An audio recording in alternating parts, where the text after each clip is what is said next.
हमने कई बार ये मुद्दा उठाया है कि जो पेपर है वो छात्रों को दिया जाए और विश्वविद्यालय प्रशासन ने नहीं माना गया है। विश्वविद्यालय का रवैया नहीं है कि आपने मिसप्रिंट हुआ और उस पर कोई एक्शन नहीं लिया। ये उत्तर प्रदेश सरकार और ये बीसी महिला सशक्तिकरण की बात करते हैं और नारी के विरुद्ध निबंध लिखवा रहे थे। हम लोगों को ये ऐसे खबर आई है कि 3 क्वेश्चन मिसप्रिंट थे और सोशल मीडिया के जरिए मंगाए गए और उस सोशल मीडिया के जरिए सही किया गया है। 800 रुपये फीस कटती है, एंट्रेंस फॉर्म भरा जाता है।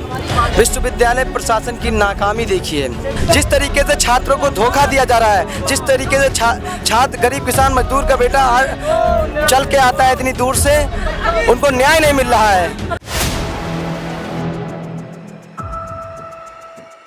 नमस्कार, मैं दिव्या श्रीवास्तव, आप देख रहे हैं सुनो टाइम्स। आज छात्र आंदोलन पर उतर आया है। बात करें लखनऊ विश्वविद्यालय से जो BA-LLB की परीक्षा हुई थी, उस दौरान प्रश्न पत्र पर कुछ त्रुटियां नजर आई और निरीक्षक जो है वो कॉल मतलब व्हाट्सएप से क्वेश्चन चेंज करते हैं। क्या कहना चाहेंगे? जी, मेरा नाम नवनीत यादव है और मैं लखनऊ यूनिवर्सिटी का छात्र हूँ। जैसे कि विगत दिनों में देखा गया कि 13 जुलाई को जो BA-LLB का जो इंटीग्रेटेड 5 ईयर एग्ज़ाम हुआ है, उसमें इन लोगों ने सोचिए एक बच्चा अभ्यर्थी 800 रुपये फॉर्म का फ़ीस देता है और क्या कहते हैं 100 रुपये LURN फीस देता है, और आप जब एग्ज़ाम देते हैं तो मिसप्रिंट आ जाता है। वो सोचिए मिसप्रिंट है एग्ज़ाम को, और फिर मिसप्रिंट 98, 99, 100 3 क्वेश्चन मिसप्रिंट थे। उन मिसप्रिंट को अपनी गलती को छुपाने के लिए इन लोगों ने इन्विजिलेटर को क्या कहते हैं व्हाट्सएप पे क्या कहते हैं वो भेजा है। अच्छा, क्वेश्चन व्हाट्सएप पे भेजा? हाँ, व्हाट्सएप पे भेजा है। सोचिए कि UGC की गाइडलाइन में ये स्पष्ट लिखा है कि अगर कोई सोशल मीडिया पे कोई भी एग्ज़ाम का फ़ोटो भेजता है तो 10 साल की सज़ा है।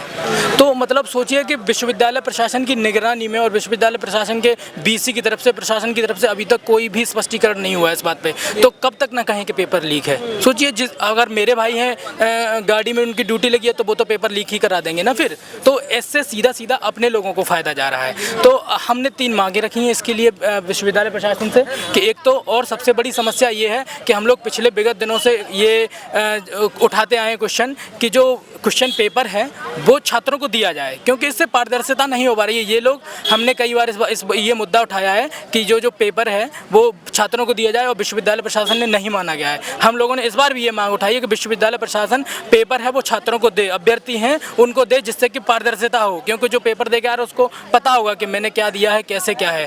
और मतलब एक ये भी रहेगा कि बाद में चेक कर लेगा कि मैं वही लिख के आया हूँ कि नहीं लिख के आया हूँ। सीधी सी बात है। और दूसरी बात, ये कोई नया विश्वविद्यालय का रवैया नहीं है कि आपने मिसप्रिंट हुआ और उस पर कोई एक्शन नहीं लिया। इससे पहले 2023 में MA सोशियोलॉजी के पेपर में इन्होंने नारी के विरुद्ध निबंध लिखो, नारी के विरुद्ध निबंध लिखो, ये क्वेश्चन आया था MA नारी के विरुद्ध निबंध लिखो। सोचिए ये उत्तर प्रदेश सरकार और ये BC महिला सशक्तिकरण की बात करते हैं और नारी के विरुद्ध निबंध लिखवा रहे थे।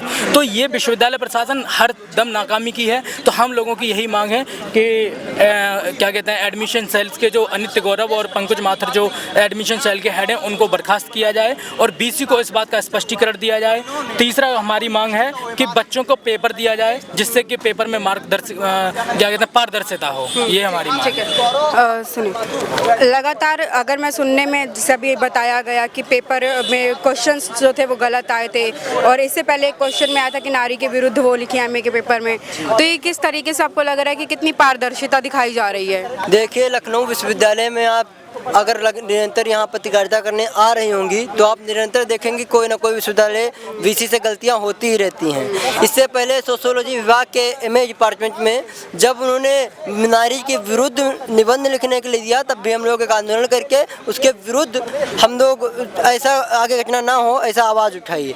अब जब परसों BA-LLB का एग्ज़ाम था, BA-LLB के एग्ज़ाम के दौरान 3 क्वेश्चन गलत, हम लोगों को ये ऐसे खबर आई है कि 3 क्वेश्चन मिसप्रिंट थे और सोशल मीडिया के ज़रिए मंगाए गए और उस सोशल मीडिया के ज़रिए सही किया गया है। अब सवाल ये उठता है, अगर विश्वविद्यालय प्रशासन किसी एजेंसी से जो एजेंसी पेपर बना रही है अगर 3 क्वेश्चन मंगा सकती है, क्या पूरा पेपर नहीं मंगा सकती है? अगर 3 क्वेश्चन मंगा सकती है तो हमको लग रहा है कि पूरा पेपर भी मंगा सकती है। अगर पूरा पेपर विश्वविद्यालय प्रशासन को मिल रहा है तो क्या विश्वविद्यालय प्रशासन वो पेपर सेफ है? और दूसरी बात, मिसप्रिंट हुआ कैसे? पेपर सिर्फ एक लोग नहीं बनाते हैं, चेक होता है पेपर आगे तब होता है। वो मिसप्रिंट हुआ इसका मतलब है कोई चेकिंग नहीं हुई, कुछ भी नहीं हुआ है। पेपर ऐसे थोप दिया गया, छात्रों को ऐसे दे दिया गया और कोई भी कार्रवाई अगर अब नहीं होती है विश्वविद्यालय के प्रशासन। एंट्रेंस एग्जाम में भी एक तरीके से घपला होने लगा है। अब सामने तो अब आया है, अब कब से हो रहा है? अब ये तो जांच के बाद ही पता चलेगी पूरी बातें। अब जांच की हम लोग मांग भी कर रहे हैं कि पूरे रिटायर्ड जो प्रोफेसर्स रहे हैं उनकी कमेटी बनाई जाए और एक सप्ताह के अंदर अंदर उस कमेटी का जो निर्णय है वो हम लोगों के सामने दिया जाए। अच्छा, आप ये बताइए, जैसे एलयू का पेपर हुआ, सिलेबस आपका आया, तो सिलेबस के अंदर ही क्वेश्चंस आते हैं, बाहर आते हैं? देखिए, मैं आपको शुरुआत से बात बताना चाहूँगा। 13 जुलाई को यहाँ बीए एलएलबी का एंट्रेंस एग्जाम था। बीए एलएलबी कब था एग्जाम? 13 जुलाई को। 13 जुलाई को। और जो यहाँ छात्र आते हैं, गरीब किसान मजदूर के बेटे आते हैं, 800 रुपये फीस कटती है, एंट्रेंस फॉर्म भरा जाता है। विश्वविद्यालय प्रशासन की नाकामी देखिए, 98, 99, 100 ऐसे क्वेश्चन है लास्ट के जो मिस प्रिंट थे। और इसमें साफ साफ ये जाहिर होता है कि विश्वविद्यालय प्रशासन पूरी तरीके से इसमें धांधली करने के मूड में है। और मैं आपको बताना चाहूँगा, जो परीक्षा नियंत्रक हैं अनित गौरव पंकज माथुर, उनको बर्खास्त किया जाए। क्यों बर्खास्त किया जाए? क्योंकि क्वेश्चन मिसप्रिंट किए गए हैं। जिस तरीके से छात्रों को धोखा दिया जा रहा है, जिस तरीके से छात्र गरीब किसान मजदूर का बेटा चल के आता है इतनी दूर से, उनको न्याय नहीं मिल रहा है। और अनित गौरव को बर्खास्त किया जाए। मैं विश्वविद्यालय प्रशासन और बीसी महोदय से ये मांग करता हूँ, कि एक जांच कमेटी बैठाई जाए, जो भी दोषी है उसके ऊपर कड़ी से कड़ी कार्रवाई की जाए, ताकि ऐसी हरकत दोबारा देखने को ना मिले। धन्यवाद। देखिए किस तरीके से इल्ज़ाम लगाया जा रहा है, वीसी पर इल्ज़ाम लगाया जा रहा है, और जिस तरीके से बताया जा रहा है कि परीक्षा में क्वेश्चन ही गलत आ गए, उसके बाद व्हाट्सएप से उस क्वेश्चन को ठीक किया गया, तो ये किस तरीके से सही है? जब आप एंट्रेंस एग्जाम में ही सही नहीं कर पा रहे हैं, बेरोजगारी सीमा आपने पार कर रखी है, किस तरीके से शासन प्रशासन काम कर रहा है? आने वाले समय में पता चलेगा इनका पेपर लीक जो है मामला सही है कि नहीं। बने रहें सुनो टाइम्स के साथ। मैं दिव्या श्रीवास्तव, धन्यवाद।